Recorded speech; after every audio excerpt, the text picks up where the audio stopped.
सभी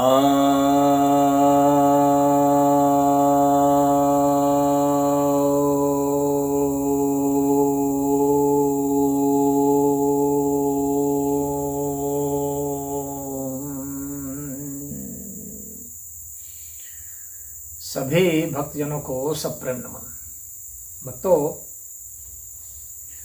आज आपकी जिज्ञासा का समाधान लेकर आया हूँ। एक जिज्ञासा ये है कि सभी विदेशी और भारत के सेकुलर हिंदू और पार्टियां यह सदैव बोलते हैं कि भारत बुद्ध गांधी का देश है। कोई यह नहीं कहता कि यह रामकृष्ण का देश है। क्यों? देखिए, विदेशियों का तो अपना एजेंडा फिक्स है। वे तो भारत को एक शौर्य विहीन देश बनाना चाहते हैं। ऐसा देश वे देखना नहीं चाहते जो शक्तिशाली हो, जो समृद्ध हो। वो इसे भूखा नंगा देखना चाहते हैं, वे इसे कमजोर देखना चाहते हैं।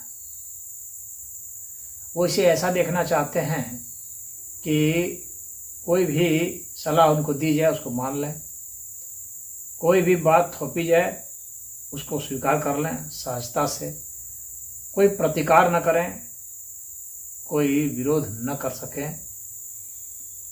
इस तरीके का, यानी कमजोर निरीह भीख मांगता हुआ देश देखना चाहते हैं। इसीलिए वे आदर्श बनाते हैं बुद्ध और गांधी को।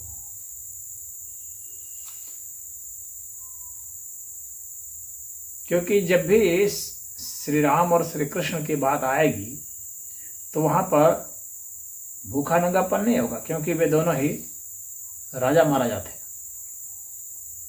वे दोनों ही वीर पुरुष थे, दोनों ही बुद्धिमान थे, दोनों ही आध्यात्मिक थे, तपी थे और दुश्मनों की हर चाल का वे जवाब रखते थे। तो वे उद्भट राजनीतिज्ञ थे और विजेता थे।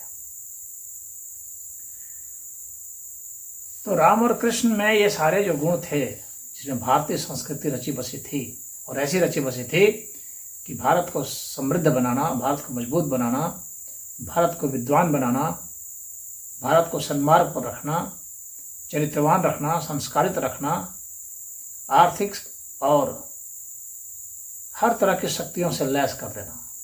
यह जो है राम और कृष्ण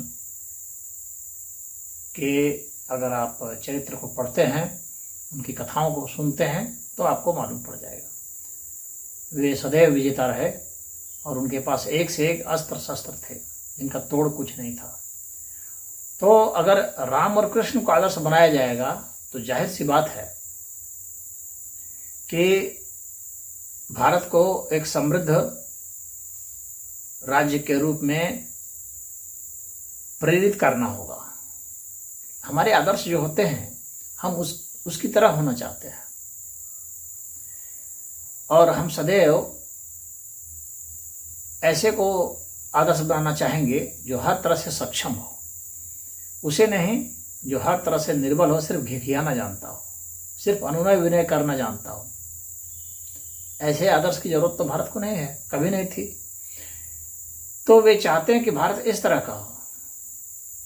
तो सेकुलर जो जमात है वो भी यही चाहता है, जो गैर हिंदुओं के वोट की बात करता है वो भी यही चाहता है। क्योंकि राम और कृष्ण का मतलब हो जाएगा वैदिक जो है धर्म की ओर बढ़ना, सनातन धर्म को मजबूत बनाना, तो हिंदुत्व को मजबूत बनाना। तो ऐसा वे नहीं चाहते हैं, वे इसे कमजोर करना चाहते हैं। तो ऐसे लोग बात नहीं करेंगे, ऐसे लोग राम और कृष्ण की बात नहीं करेंगे। लेकिन भारत जब तक सनातनियों का बहुसंख्यक देश बना हुआ है, तब तक राम और कृष्ण ही आदर्श रहेंगे। भारत राम कृष्ण शिव की धरती है, दुर्गा की धरती है, और यह शक्तिशालियों की दृष्टि है। इसलिए भारत ने मुंहतोड़ जवाब दिया है। ये कायरों की तरह सरेंडर नहीं किया है, घिघियाया नहीं है। ये घिघियाने वाला काम गांधी ने सिखाया, घिघियाने वाला काम बुद्ध ने सिखाया। मांगने वाला काम नहीं चाहिए। भीख मांगने से नहीं, भीख देने की क्षमता चाहिए। साधु संतों को भीख दिया जाता है, दान दिया जाता है, लेकिन वह एक दूसरा मसला है। हम उसे भारत का आदर्श तो नहीं बना सकते। हम जो मोक्षधारी हैं, जिन्हें मोक्ष प्यारा है, उसके लिए तो एक आदर्श भी बना सकते हैं एक अर्थ में, लेकिन भारत का आदर्श नहीं बना सकते। भारत तो ज्ञान में समृद्ध होना चाहिए, अर्थ में समृद्ध होना चाहिए, शक्ति में समृद्ध होना चाहिए, संस्कार में समृद्ध होना चाहिए,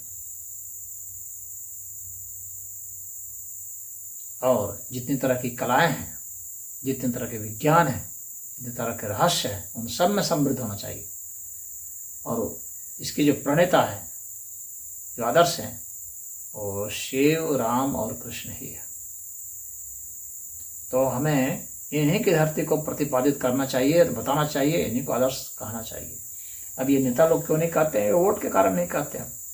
तो नेताओं को छोड़िए, जो नेता राम और कृष्ण की बात करते हैं आप उनकी तरफ मुड़िए। जो राम और कृष्ण की तरफ नहीं चलते हैं उनकी तरफ जाने की जरूरत नहीं है, क्योंकि वे आपको भी दीनहीन बना देंगे। जो जिसका समर्थक होता है ना, वो उसके जैसा ही हो जाता है, क्योंकि अपने आदर्श जैसा ही व्यक्ति होता है। तो जो भीख मांगने वाले को आदर्श बना लेगा, जो घिघियाने को आदर्श बना लेगा, फिर उसमें वीरता कहाँ से आएगी? वो कहाँ से बॉर्डर पर लड़ेगा? वो कहाँ पर विदेशों में जाकर के अपनी बात को मजबूती से रखेगा? वो हर जगह तो घिघियाता फिरेगा, अनुनय भी नहीं करेगा, दुत्कारा जाएगा। राष्ट्र इस तरह से जिंदा नहीं रहता। राष्ट्र सदैव मजबूती से रहता है। आर्थिक ताकत से और सैन्य ताकत से राष्ट्र बचता है, और संस्कार से, संस्कृति से, भाषा से, इन सब से बचता है, और अपने सबसे बड़ी बात है धर्म से बचता है। तो हम लोग के धर्म ध्वजावाहक जो हैं वे राम और कृष्ण ही हैं, क्योंकि वे ही आदर्श हो सकते हैं जो कि हमें परिपूर्ण बनाते हैं, हमें हर चीज़ से मजबूत करते हैं। तो जो हमें हर चीज़ से मजबूत करता हो, हर क्षेत्र से मजबूत करता हो, ऐसी परंपरा को हमें अपनाना चाहिए। जो हमें विज्ञान से मजबूत करता हो, जो हमें स्वास्थ्य से मजबूत करता हो, जो हमें योग से मजबूत करता हो, जो हमें अर्थ से मजबूत करता हो, वैसे आदर्श हो सकते हैं ना। जो हमें हथियार से मजबूत करते हो, तो जो हथियार से मजबूत नहीं करेंगे, कहेंगे अरे हथियार की क्या जरूरत है, इसी तरह से हम ठीक करेंगे, हम तो अनशन करेंगे। अनशन करने की एक सीमा होती है। अनशन उनके लिए सफल होता है, उनके भी सफल होता है जो स्वयं ही नैतिक रूप से मजबूत होते हैं, जो अच्छे लोग होते हैं। वहाँ पर जो है आपका अनशन सफल होता है। लेकिन जहाँ पर दुष्ट स्वभाव के लोग हैं, या मिश्रित स्वभाव के लोग हैं, जहाँ दबंग स्वभाव के लोग हैं, वहाँ आपका अनशन काम नहीं आएगा। वहाँ आपका पराक्रम सब काम आएगा, वहाँ आपकी शक्ति, आपका बल ही काम आएगा, आपकी बुद्धि काम आएगी, वहाँ आपका धन काम आएगा। तो इसीलिए व्यवहारिक जीवन को, लोक और परलोक दोनों को साधने में हमारे राम और कृष्ण ही सफल हैं। तो हमें इन्हीं को ही आदर्श बनाना चाहिए। भारत का भला इसी में है, और जो नहीं बनाते हैं, विदेशी नहीं बनाते हैं, क्योंकि वे जानते हैं कि अगर राम और कृष्ण की धरती कहेंगे तो हिंदुत्व मजबूत हो जाएगा, वैदिक सनातन धर्म मजबूत हो जाएगा, भारत शक्ति की ओर बढ़ पड़ेगा, भारत अर्थव्यवस्था को मजबूत करने की ओर चल पड़ेगा, गिड़गिड़ाएगा नहीं। और जो विदेशी ताकत है वे गिड़गिड़ाना सिखाना चाहते हैं, इसीलिए वे गांधी को प्रोजेक्ट करते हैं ताकि हम गिड़गिड़ाना सीखें, अनुनय भी नहीं करें, अनशन करें। अरे अनशन करने से हर चीज़ नहीं मिलता, नहीं तो मिलता तो हर कोई अनशन कर लेता और ले लेता। आपको संसाधन जुटाने पड़ेंगे, पराक्रम करने पड़ेंगे, वीरता लानी पड़ेगी, तो ही आप पावर बन पाएंगे। पावर बनना जरूरी है। पावर बनेंगे तो ही आपका सम्मान होगा। निर्बल का सम्मान नहीं होता है दुनिया में। तो जहाँ पर अनशन है वहाँ पर ठीक है, वहाँ पर गांधी की भी तकनीक अपनाई जाएगी, तो वह भी हमारे वैदिक प्रणाली में ही है। उपवास और व्रत जो है वह भी यहाँ की सनातन परंपरा है, लेकिन वह कहाँ है, किसके लिए है, यह भी जानना पड़ेगा। वह अध्यात्म के लिए है, वह स्वास्थ्य के लिए है, और अगर आपके साथ अन्याय हुआ है और जहाँ जो समाज है अगर वह भला समाज है तो वहाँ आपका अनशन काम आ जाएगा, लेकिन यह हर जगह काम नहीं आएगा। तो यह समझ लेना चाहिए कि कौन चीज़ कहाँ प्रयुक्त होती है और उसके अनुसार से ही वो व्यवहार होना चाहिए। तो इसमें इतना ही, बाकी आप समझ रहे हैं कि कैसे, और अपने व्यवहारिक जीवन में स्वयं ही अनुभूत कर रहे होंगे कि किन किन चीज़ों की आवश्यकता पड़ती है। हरि ओम।